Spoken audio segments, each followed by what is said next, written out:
Hello, I'm Michael Cassidy, back with you, talking to you just a little bit about situations in the barbershop, little tips that things I've learned over the years that may help you.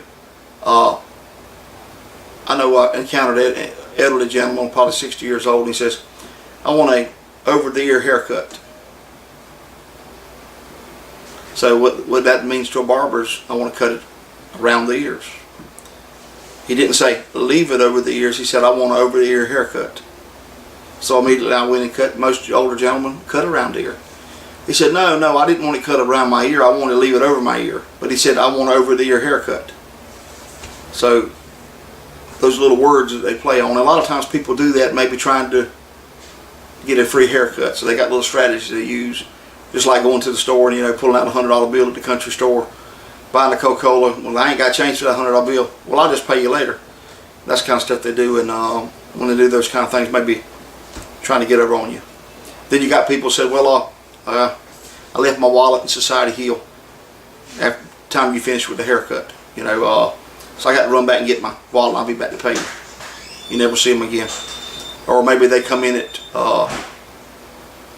wanting a haircut on credit. You want to bypass and skip that situation totally, because they will let you down before it's over with. They may pay you a few times, but they will let you down. I know that I had one guy got mad with me, and they didn't come any other time but lunch, and they always wanted it on credit. A guy I knew pretty good, and I had a couple of guys that always wanted to come by and get it done on credit. But it's right in the middle of lunch when at least time I wanted to see them to start with, and pretty soon they don't pay you. That always happens. Or the same way with people borrowing money from you. They'll borrow a little bit of money and pay you back, but then all of a sudden they need the money for the light bill, need the money for the insurance, and you'll never see them again. So that's kind of situation you run into. But he wanted a haircut over the ear, the guy did. He meant covering the ear. He should have said, I want a haircut, leave it on my ears, cover my ears with it. He didn't say cut around the ear. So therefore what you got to do is you got to probe a little bit more. And 30 years of cutting hair, I've seen quite a few things happen. I can't tell you all of them. I can't remember all of them now. But I cut his hair over his ear, a nice looking haircut, but he didn't like it because he wanted it over his ear, which I cut it over his ear. So that's something you might run into. And I heard a guy say, well, I went to so-and-so to get a haircut, and I told him he couldn't cut it too short. I said, well, he said, how you want to cut it? He said, well, you can't cut it too short. Well, if the man had common sense, he understood that he wants it in that same style, short, but he didn't want to change a hairstyle. He immediately showed him he could cut it too short by buzzing it. So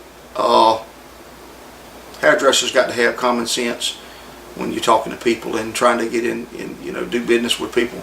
You got to have good common sense and understand what they're talking. And then some come in, they say, well, I don't know how I want it. I don't know what to do with it. I don't know how I want it. And they won't even give you a hint. It's almost like there's something wrong with that person mentally. They can't even give you a hint. You just they don't know what they want. So that's the situation we run into. And I know one time my sister came in and cut a nice haircut, cut it right at the book. The girl, well, I think I might like this other haircut. She cut it right on down a little bit shorter, another style in the book. Well, I think I might like this one. She cut 3 haircuts on her, and all of them looked good. And the girl said, well, I think I might want that. Wait a minute. Whoa. You already got 3 haircuts. We're not going to cut any more haircuts. You got the haircuts you're going to get. I mean, so they wanted to just keep trying different cuts. They enjoyed sitting there and letting you work on the hair. So she was going for the 4th haircut. And all of them look good. All of them were nice hairstyles. My sister really is a good hairstylist, and she does the perms, everything, frosting, color, whatever. She's really good. Flat top, she can do any of it. You can't get her to work very much, but she does good work when she works. But didn't need to throw that in there, I reckon. But also your gifting is no good. You can be gifted. You can sing like I don't know, Elvis Presley, but they can't get you to the studio to record, or can't get you on the stage. You're no good. And the same way with business. No matter how good you are at what you do, if you don't want to come to work, if you don't want to be on time, if you don't want to stay at work, you're not going to make it in business. I know I tried to pull two different ones. I helped them get a business started, but they wouldn't run the business. They wouldn't be there at time. When I went by, There's two people hanging around, walking around, smoking cigarettes in the place. One's over on the phone, one's walking around, another one's in there walking around smoking a cigarette. And I was going to let one of them cut my hair, but with the one that I was helping.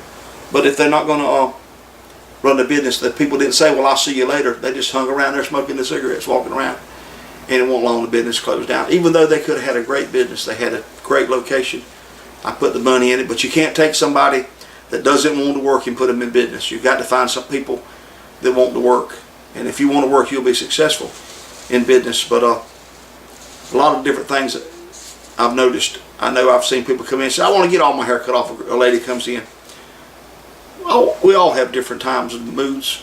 Men have times of the month just like women do. Everybody has it to a certain extent. You have different ups and downs in life, but you better make sure that that when you they say, I want to cut it all off. And I asked that girl, so you gonna be one of them type of people that cries when you get your hair cut off? I said, now, you want that hairstyle there? And I cut it, and I didn't cut it as short as that style.